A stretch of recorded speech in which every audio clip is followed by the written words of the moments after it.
আপনাকে, নিরপরাধ সন্তানের হত্যাকারী পিতাকে, এই নিষ্ঠুর পৃথিবীকে ছেড়ে যাচ্ছি, কারণ সুন্দর জীবন আর ক্ষমতার জন্য নিজের বাবাকে হত্যা করে একজন অত্যাচারীর মতো জীবনযাপন করার চেয়ে অত্যাচারিত হয়ে মৃত্যুবরণ শ্রেয়।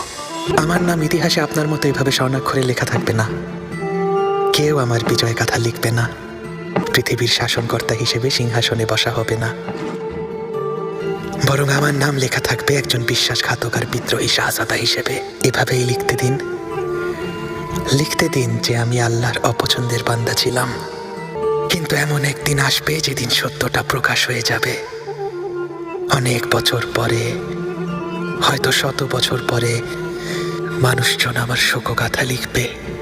এভাবে সবাই জানতে পারবে আসলে কি ঘটেছিল, আর তখনই সবাই বুঝতে পারবে আমার ওপর কতটা অবিচার করা হয়েছে।